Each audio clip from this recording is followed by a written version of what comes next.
What's up, everybody? Welcome back to the 5th episode of our podcast, the CDubs World of Sports podcast. Yeah, welcome back, everybody. Good to see you. Can't wait to get into a lot of topics today, and so we're really excited to get going and starting and represent a little Notre Dame, right? Let's go. If everybody knows who this is, little CC, Caitlin Clark representing from Iowa. Her days back in Iowa. Anyways, let's get into swim, right? Big championship meet this weekend, the Pan Pacific Championship. I'll start off on one thing before we get into results and all that kind of fun stuff. ESPN, still not there yet. Now, I know if someone from ESPN ever saw this, they would be like, no, we put a story out last night. And you did. You put a story out last night about the meet, mostly just because Katie Ledecky, the greatest distance swimmer of all time, lost. And so they had to say something about it. And then they did some other pieces of the meet. But still, again, it's not on the app. You can't see it. There's another huge meet being done across the other side of the world for swimming. And we don't know anything about that. Yeah, it's like the European Championships, and we don't know anything about that because your app isn't doing anything for swim. So I'll say ESPN, do better. Putting that story out last night, it's not the same thing. Nope. Anyways, about this biggest meet, right? Biggest international meet of the year. Just wrapped up yesterday. It's the first time this meet has been in the U.S. in 16 years. 2010 was the last time the Pan Pacifics was here. So a lot of great storylines. I'll start off for you. What was your big storyline of the meet? My big storyline of the meet, obviously, you talked about this. Katie Ledecky losing the 800 for the first time since, 2010. Yeah, it's been a long time. And it's been a long time. And then Kate Douglas setting 2 world records in one day in the same event, in the 50 freestyle. She goes out in the preliminaries. The former world record was 23:55. She goes out and swims a 23:49.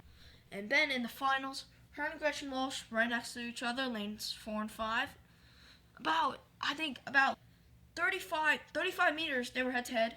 And then something must have clicked in Kate Douglas' head. And then next thing I know, she was half a body ahead. Yeah. And then she goes 23:19. Crazy. I think you thought, and I had the same thought, would she break 23 almost? It was crazy how well she swam. For me, yeah, both of those things, big stories.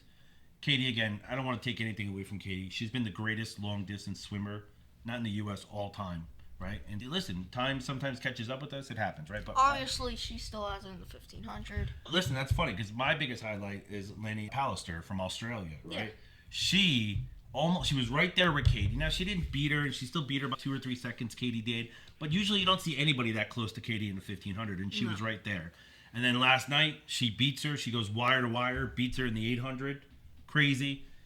Wins the 400, wins the 200. So Pallister had the best meet out of anybody in there. Yeah. Now, I know, listen, Kate, the 2 world records, amazing too, but she just swept the mid to long distance freestyles besides the 1500, right? Unbelievable, right? 200, 400, and 800. And then my other thing is, again, Australia, our boy Sam Short. Our boy? Well, not our boy. That's not correct. It was interesting, though. He killed it, right? Same thing, the freestyles, just going out there, 1500, the 800, the 400. Yep. They were calling it Sam Pack for a little while after him. Now, first, Van Mathias, they were calling it Van Packs, and then in the interview he said, we might have to switch that to Sam Pack. Yeah, so Sam just had a great meet. Australia did really well in the meet. So they were the 2 big ones for me. Anything else for you that kind of stood out? In the women's side, I think Summer McIntosh obviously having a quiet meet. Misses the 400 free A final entirely. Obviously, she wins the B final. Yeah. No problem. But Catherine Burkhoff winning the 50 and 100 back. In the 50 back, she actually got the American record. Yep. She went 26:90. Now, the real question is, obviously, Burkhoff didn't swim the 200 back. Reagan Swift won it with a 2:05.57. Now, I think we could both agree on this. If Burkhoff was...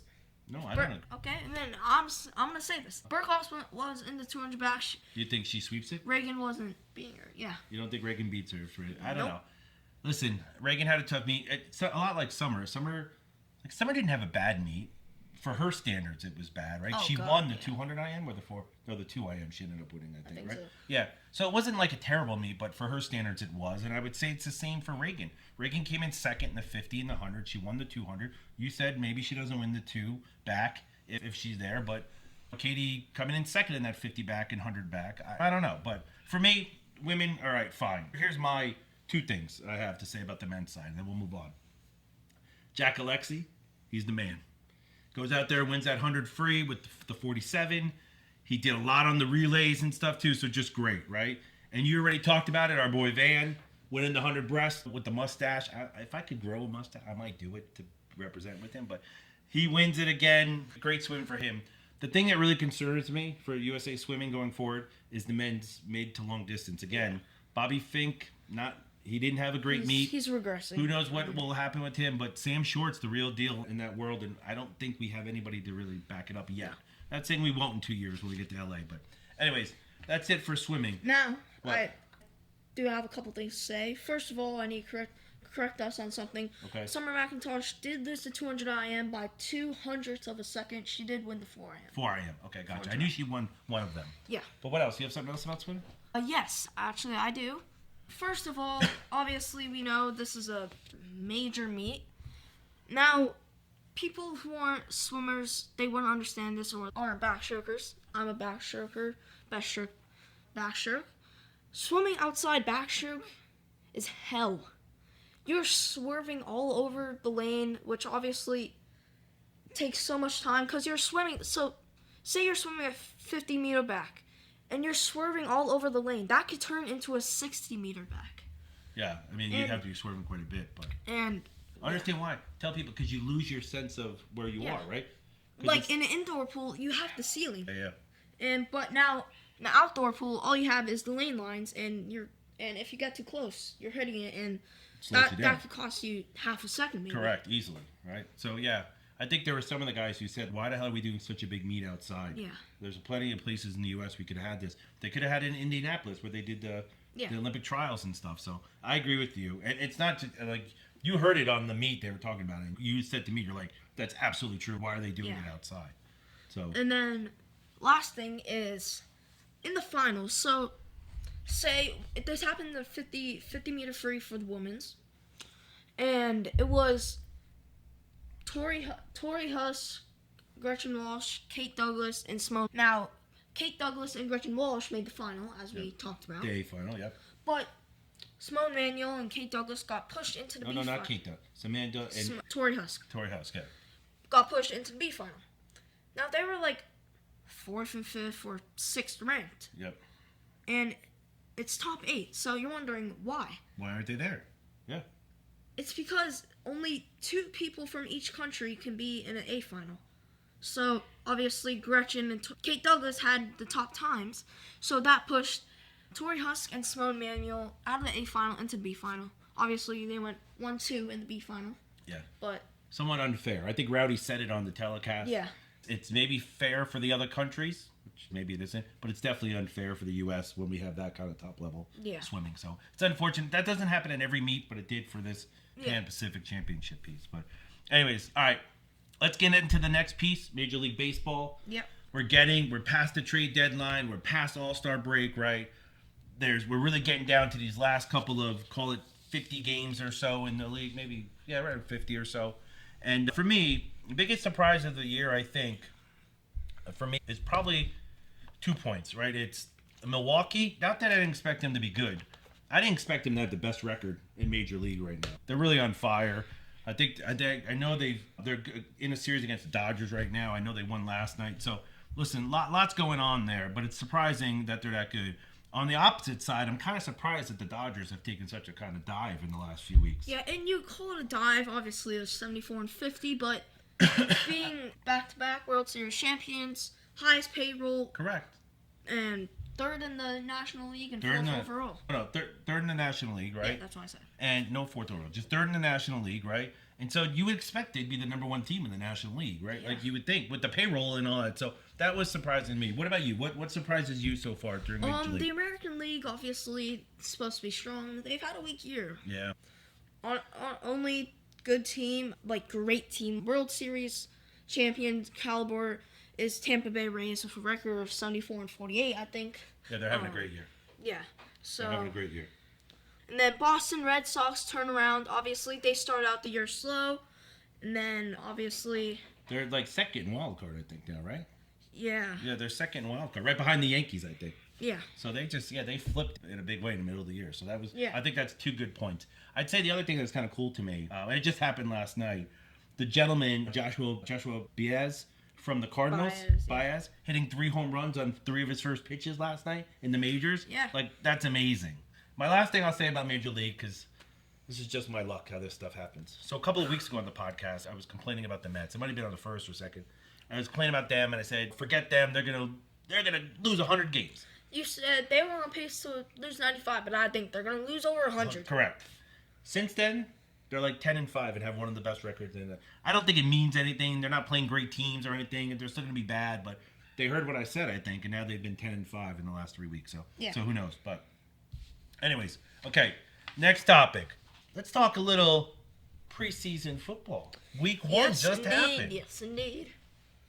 First of all, I want to talk about Ty Simpson not looking too bad. The Rams, obviously, he's going to be the Rams' backup quarterback, no doubt about it. Yes, correct. He looks sharp. No, he had a good game. 21, 25, 190 yards, 2 touchdowns. Yeah, he looked like the real deal out there, being the 13th pick last year. It looks like the Rams made the right decision. What else? What else did you see that was interesting? Obviously, Browns quarterback battle rolls on. Deshaun Watson played his first snap in 2 years. Yeah.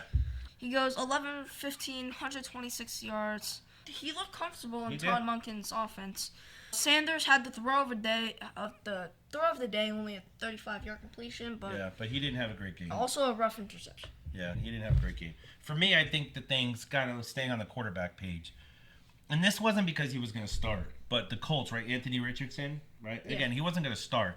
They're trying to put him out there so they could trade him, and he just didn't do himself any favors. He did not boost his trade value. Threw that interception. It probably wasn't his fault, but then the lost fumble, going 11-14, I don't know, he just didn't do anything to help himself, right? So we'll see what happens with him. I think they want him. I think they want to trade him before the season starts, but I don't know that for sure. But I think so. That's not going to happen. Probably not. Not with the way he's playing. Not going to happen. The other thing, the Chiefs, interesting to me. Patrick Mahomes didn't play. Not a big deal. I think he will play in the preseason at some point because he always does. Now, I know he's recovering from the ACL and all that stuff, but pictures of him in practice, he looks... Andy Reid says it's not looking good that he will play in the preseason. The odds are not good. But I don't know. We'll see. But he looks great in practice. And the last thing I'll say about football, what I noticed watching some of these games this week, the Bills, Josh doing what he does, and now having that target of DJ Moore, and just going out there and just throwing it to this guy. It's going to be dangerous. 3 catches, 61 yards, had a big 32-yard one. And it was just like in the first 2 series or 3 series of the game. Like, it was crazy how good they looked, the connection together. Dangerous for the rest of the AFC, right? Really tough. What else? We are going to talk about this. Yeah, we'll get back this to the end. But for me, a couple of other things that we saw this week. So we got to go to the Raiders training camp this week, right? Yeah. And which was cool. It was Tuesday night. It was at Allegiant. And listen, I think in general, Maxie still looks like the beast that he is. He's first in every drill, running faster than everybody else. Shout out Max because he's the man. He's a beast. One other thing, stop talking about him being traded, everybody. He's not going anywhere. He's a Raider. He wants to be a Raider. Let's stop talking about it. But anyways, he looked great. It's not gonna happen. Fernando threw the ball well. Kirk threw the ball well. Genty looked fine. I want to talk about this one thing about Kirk and Fernando. Correct. That's where I was getting to, right? So the weird thing to me was sitting there and watching it. And again, we're just watching a practice for 2 hours. Who knows? And he points out that Fernando, obviously, he's talking with all the offensive linemen and all his teammates, while Cousins is just standing there by himself. And you said, obviously, they brought Cousins in to teach Mendoza, to mentor him. Yeah. Just him standing alone is kind of weird. Yeah, and again, maybe it was one practice, and maybe it doesn't mean anything, but to go there through that whole game and see them, particularly when they were doing the 11-on-11, and they were changing out, like Kirk would go in and Fernando, they weren't near each other. They weren't talking about what they saw. It was just, it was weird to me, but that was great to see the Raiders training camp. And then, for anybody who's doing it now, Hard Knocks, it's with the Seattle Seahawks, and so Hard Knocks, great show. So shout out to Hard Knocks, right? Awesome show. But tell me what you saw about in that show the last 2 weeks. I just want to point out, Derek Hall, his car, it's a Chevrolet, obviously you'd think a Chevrolet truck, and you're saying right now, why are you pointing out a Chevrolet truck? He built the whole thing himself. He built like massive. He got massive tires and a metal that goes up. Yeah, so it's the lifted trucks way big. lifted way big. Yeah. Rear mirrors that are like the length of that basketball hoop picture. Yeah, it's like the length of the whole windshield. So it was great, and he had Seahawks colors underneath and stuff like that. It was pretty cool. But from a football standpoint, I'll tell you the one thing that I saw, maybe two things, right? One was they had a running back that was going all over the place and running all over everyone there, and I'm like, who is this guy? Because they lost Kenneth Walker, the Super Bowl MVP. So I'm like, who are they going to have at running back? I think we even talked about that a couple weeks ago. And then this guy is just running all over the place, and I'm like, who is that? And then I think you pointed out, because we heard the name. That was Jadarian Price from Notre Dame. We forgot that he got picked along with his buddy Jeremiah Love, which Went again, to I will the tell you Cardinals. that against that Cardinals game against the Raiders, he was running all over us, but in that preseason game. But yeah, I think seeing him out there, Price, he looked phenomenal. And the part of Sam Darnold with his connections with Cup and JS, it looked amazing. And that cool thing we heard about Sam Darnold, remember? That his spin rate, Yeah. like how he controls the ball that's not wobbling, is way above our average, off the charts. He's 638 spin rate, while the average starting quarterback is like 580, 90. 590, yeah. 590, so he's yeah. well above what most people do with spin rate. So it was crazy about it. And that talks all about how his ball is easily catchable and all that kind of fun stuff. So some interesting things. Preseason week 1. The one thing I hate about, we won't get into a lot of it, it's just you heard a lot of injuries this week in camp and stuff like that, which is unfortunate. But exciting going into this week we're going in, because all the teams that do matchup practices where the teams come and practice, joint practices, they all start this week. So that should be an interesting week for that. Yeah. So, all right, let's get into the WNBA. So we're like 15 games left, 10 games left. There's not many. And still Minnesota is head and shoulders above everybody else. Minnesota is still looking strong. Yeah, they just beat the Aces the other night. They look really solid. I would say Aces, again, they're the champions, so you can't ever count them out. Golden State's still up there. Golden State Valkyries, that defense is sick. And then my girl Caitlin, they're sitting at number 4 right now. Talk a little bit about the Lynx. Like, what did you see from the Lynx? Obviously, yeah, they just played. Aces won 92-87. Olivia Miles easily going to win Rookie of the Year. Yeah, no question She about had 23 points, 8 assists. Yeah. It's just a nightmare for they're playing well. And then, again, I'd say going back to the Fever, like I said, they've moved up to 4th now. It's important to be in that top 4 because then you get home playoffs, right? Yeah. I think if they win this afternoon, they get a big game against Dallas. Why it's big? Because they're right behind them in the standings. And so they can move up to 3, but they got to stay in that top 4 to have home field. But they're on a roll. And Kelsey Mitchell and Caitlin Clark are like on another one. They're just, Kelsey again, still scoring 20 points plus a game. 18-game streak, longest ever in a series. Age has done 20, but that was over 2 different seasons. So Kelsey's just on a roll. It's really going to be fun to see how they finish out this year.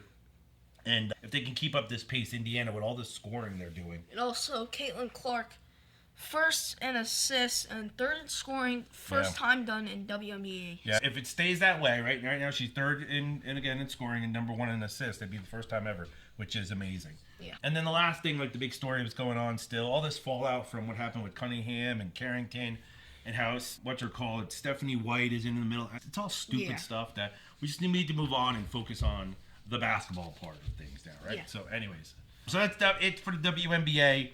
Exciting stuff going on. A lot of big games. It seems like every game is big now because they're getting to the end. And every game means a difference on where you're going to finish in the standings. What else? Next thing. We just want to do a quick Fantasy. segment on this fantasy. I am going to have a video dropping Wednesday about my top 21, I think it is, quarterback rankings tier list. Stay on the lookout for that. Drops Wednesday. Gotcha. Now, top overall fantasy rankings, obviously. Jahmyr Gibbs at number 1, which I don't know if I agree with, honestly. Obviously, Jahmyr Gibbs, great rushing, receiving, but I would... Do you know why he's number 1, though, right? Because he doesn't have to share the ball now with Montgomery. Yeah, I know. It's all him. So he's going to have a lot of points this year. Now, I would honestly put Jackson Smith-Njigba above Jahmyr Gibbs. Okay, same team, but... Now, number 2 is Bijan Robinson. Not same team. Sorry, Seattle, Detroit. Not the same team. Yeah. Now, 2, Bijan Robinson.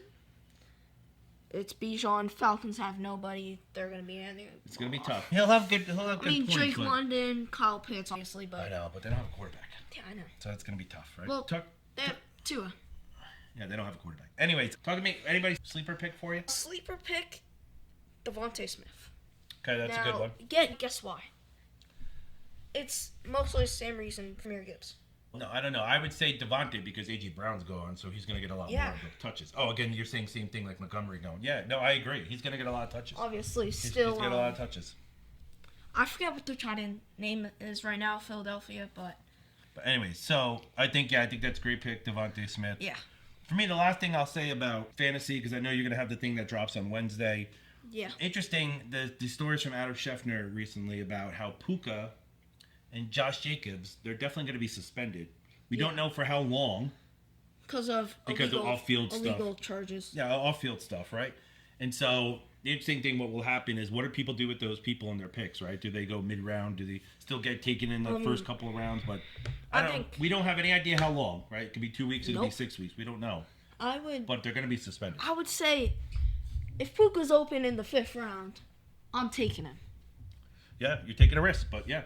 And if Jacobs, I would wait until 8th or 9th. 8th or 9th round. The thing is about this, you have plenty of other running backs to pick before Jacobs, right? Not saying Jacobs isn't great, but Puka is like a top tier wide receiver, and not getting him, and I don't know. We'll see. That's going to be interesting. But anyways, that's football. But now let's talk about football. Yeah. Let's talk about our two teams, right? Again, every week we take two different teams, and we talk about them and what their records are going to be and what we think their win totals will be and all that. So it's a tough one this week because I think we said it last week, or at least we put it out when we put out last week's podcast.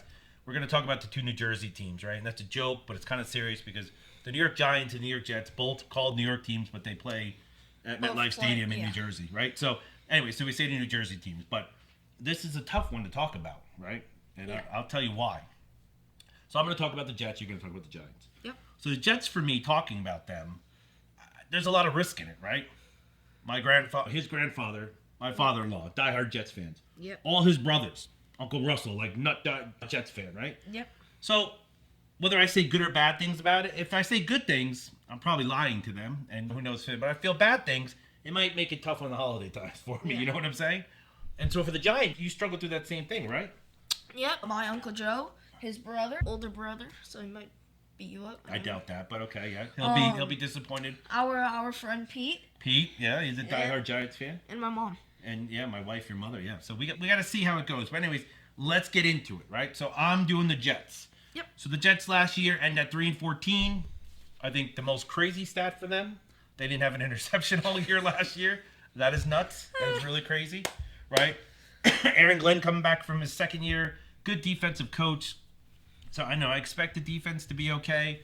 Frank Reich coming in has a lot of experience. He's been a head coach at the Panthers, the Colts, for over 10 years head coach. So a lot of experience. The one that concerns me is the defense coordinator, Brian Ducker, coming in, first-time coordinator, not a whole lot of experience. He's been like an assistant. And yeah, he hasn't been doing this long. So I would imagine Aaron Glenn's going to be in the defensive lot, which concerns me because usually when you have a coach who falls into one side or the other, you forget that you're over the whole thing, right, and how that works. Yeah. Anyways, that makes me a little concerned with them. Key free agent, Geno Smith. They traded for Justin Fields, so they got two quarterbacks. You know what that's saying? If you got two quarterbacks, that usually means you have none. So that's my thought about that. I think picking up Mika Fitzpatrick, the trade for Miami, and signing him to that new 3-year deal, I think great for their defense. DeMario Davis from the linebacker standpoint. So I think they've defensive tackle, Sweet came in, and so they've made some good pickups, right? But they lost some people on their offensive line. Jonathan Sitman, Tucker. They lost Nick Folk, right? He's solid kicker and stuff. So I don't know. Did they balance out good? They balance out their pick, that second overall pick, David Bailey, that defensive end. Yeah. He's the real deal, right? So that's going to help. Do you remember what college he came from? I don't. It was Texas Tech, right? It might have been. But anyway, so I think they've made some pickups, right? But did they make enough to really make a difference? I think when you trade Sauce Gardner, one of the best quarterbacks last year, I don't think that helps your team. And I don't think you've replaced him in that role. So I don't know. I don't see a lot. I think they have a long way to go still. Again, and with no quarterback, listen, I've experienced Geno Smith as our quarterback for the Raiders. It didn't end up good. It didn't end up good. So I don't see that happening. Justin Fields, listen, the Bears got rid of him. The Steelers didn't keep him. It says a lot. And I don't think he's going to get any better with the Jets. Probably not, right? So history's going to repeat itself. So I think it's tough, right? So let me get into their schedule and what I think. They start off at Tennessee. Tennessee's going to be a good team, more than people think. It's going to be a lot of losses. Yeah, it is going to be a lot. So I think they lose that game. Green Bay Packers at home, they lose that game. Detroit at Detroit, they lose that game. Bears in Chicago, they lose that game. Their first win doesn't come till week 5 at home against the Cleveland Browns. I think they win that game. Then they go to New England. They lose that game. Then they come back home. They have the Dolphins. That's a win, right? So they have 2 wins at that point. So, again, week 8 against the Raiders, I think that's a loss. At Kansas City, that's a loss. At home against the Bills, it's a loss. At the Chargers is a loss. At Miami now, I think it's a loss. If they beat them at home, they're going to lose against them, right? So at that point in time, they've only have 2 wins and 10 losses. So I think as it ends up, then they go into their bye. Week 14, they come out. Unfortunately for them, it's at home, but against the Denver Broncos, that's a loss. You're not winning against They go on the road out to Arizona. I think they win that game against Arizona. So now they have 3 wins. You're crazy. Then they come back home and they play the Patriots. I think that's a loss. Then they got the Vikings at home. That's a loss. And their last game of the year. So here's where it flips for me. Because if the Bills are all wrapped up, they might win this. And they might go to 4-13. Yeah, but I have them at 3-14 that they're going to lose that game. Because I can't assume the Bills have it wrapped up. But so I think they end up 3-14. Maybe 4-14. 4-13. But not a good season. Same again. They're in the sweepstakes to get Arch Manning or C.J. Carr from Notre Dame, which we'll talk about that next week when we talk about quarterbacks. You think they're going 3-14? 3-14. Their win total is 5.5. Take the under. Even if they win that last game at home, it's under. So for all my family members who are Jets fans, it's not going to be a good year. You can win some money. Take the under. They're going to go under that 5.5 win total. They might even go 2-15. Okay, we'll see. All right, But Giants. What do we got? All right. Giants starting it off with, obviously, new coach, John Harbaugh from the Ravens. He spent, 17 years there? Yeah, long time. Long time. Yeah. Matt Nagy, former Bears head coach, 2018 Coach of the Year. Yep. Most recently, the Chiefs offense coordinator. Won Super Bowl with the Chiefs out of their money. And then defensive coordinator, Denard Wilson. Defensive coordinator with the Titans. And then John Harbaugh, obviously, he knows him from the Ravens as he was the defensive backs coach. Yep. So he brought him over there. Obviously, it's not his first time being a defensive coordinator, but he only lasted 1 year as defensive coordinator for the Titans. Yeah, but he didn't last. Harbaugh went and stole him, right? He wanted them, so that says a lot, I think. Right? So we'll see. Maybe he got fired because I think he got demoted from defensive coordinator to defensive backs coach. So that doesn't say a lot. Okay. He got demoted, basically. Why? He's defense coordinator now for the Giants. Yeah, but when Harbaugh DC. went him and picked him up, he didn't put him at defensive coordinator, seeing probably he was terrible for the Titans. I don't blame him for that. Okay, all right, move on. But Good. yeah, anyways. Key free agency, tight end Isaiah Likely. That's a good also, pickup. I don't know. It's a good pickup. He's a solid tight end from the Yeah, Ravens. because when he was over at the Ravens, he didn't do very good because of Mark Andrews. Yeah, it's not that he didn't do very good. He didn't have many chances. He didn't have many chances. Yeah. Now, Giants tight ends, not very deep in depth. Yeah. I think he'll start. So, yeah. And then, obviously, Jackson Dart, Scadaboo. Neighbor's going to be back from his injury. Yeah, sometime. I don't know if that he's running now, so that's good. But I don't think he's back week 1, but I don't think it's far into it, right? I don't think he's coming back like week 8 or anything like that. So I think he'll be back sooner, and that makes a world of difference. And then they had a pair of top 10 picks. First of all, being linebacker Arvell Reese from Ohio State. He's a beast. And then offensive lineman Francis Muago he's a beast from Miami. Well. Yeah, they had some good picks. Yes, they did. All right, so with all that being said, what do we look like? What does their record look like for you? So, first game of the season in New York versus Dallas Cowboys, Sunday Night Football. I think that's a win. Okay, they win. Yep. Now, week 2 in Los Angeles versus the Rams, Monday Night Football. That's a loss, That's obviously. a tough game. Yep. And then At home versus the Titans, that's a W. Okay. At home versus the Cardinals, that's a W. So they're 3-1 to start the year. Yeah. Oh man, Pete and everyone's gonna be psyched up. Ooh. Uncle Joe, they're gonna be Then- psyched. Week 5 against the Commanders. In Washington, I do think that's a W.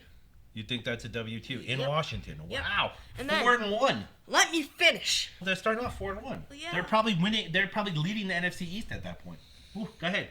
I'm I excited. don't know about that. Go ahead. And then, in New York versus the Saints, I think you already know what I'm going to say. Versus Another the W. Saints? Yeah. Okay, I'm with you. But that's And then- 5-1. Okay. Now, obviously, they went on a 4-game winning streak. Yeah. And then, unfortunately, before the bye, they have the Houston Texans. In Houston, I think Yeah, that's that's an tough. L. Okay. All right. Now, Not bad. 5-2 going into the bye. yeah, 5-2 going to the bye, Yeah. but now it's going to Let's see. Come swap on. around. Tell me. They come out against the Eagles. What happens? In Philadelphia, that's an L. Okay. In New York, Washington, I think that's an L. No, so at home they're gonna lose. Yep. At home they're gonna lose to Washington. Yep. Wow. Okay. I think Washington's going to kind of have it together week 10. Okay. Okay. In New York versus Jacksonville, I do think that's an L. Can I say something to you too? Please. Stop saying in New York. They're in New Jersey when they play. But go Sorry, ahead. that's my bad. Yeah. Just say at home. How about that? Okay. Yeah. In Indianapolis, I Yep. think that's 49ers, I think that's an L. Wow. Let's see. That's In a- Seattle, I think that's an L. So that's a a 7-game 7-game losing streak. So they went from 5-2 to now 5-9. 5-9. Yeah. Wow. Yep. Oh my God, that's gonna hurt your uncle and Pete. That's gonna hurt. I do think they have a chance against that game versus the Commanders, but Okay. All right. So 5-9 now. Week 15. week They're 15 at home. versus say it. Cleveland. Yeah. And That's that's a it. W. And then versus in Detroit, that's an L. Oh, that's a tough game. And then at Dallas, they go into Dallas and they whoop them. And they win. That's a win at Dallas. Yep. Okay, so right now we're looking at them. They're 7-10. You have them right there. Week 18 against the Eagles. I have them. This could be a No. nothing game for the Eagles. I have them 7-9 at that point. Okay. Eagles 7-9. You're right. Yep, yep. in New Jersey, they win. So they end up 8-9. 8-9. 8-9. What was their win total? What is that? What is Their that? win total was, I believe, 7.5? 7.5. Take the over. Take the over. Take you feel the like over. they're gonna do that? What was their record last year? It They weren't was very 3 good, and right? 14, I think. Pretty sure. Oh, 4 4 and and 13. Okay, so they double the amount of wins. So Yeah. it's a successful year. Yeah. But they don't make the playoffs. No. They don't make 500. No. So again, tell your uncle, tell your mother, tell Pete. Take the over. Take the under. Over. Take the over in the win total. Over. Yeah, they should win some games. All right, listen. All right. I think that's it for this week. Yeah. We'll be back at you next week with some other cool topics and things to talk about. But anything to end it off here? Nope, obviously keep on the lookout for that fantasy video on Wednesday, obviously top 21 or top 20, I can't remember, quarterbacks ranking. And, wow, I'm forgetting this. Alright, I remember. If you don't love yourself, nobody will. And subscribe. Peace! Thank you, everyone. See you next week.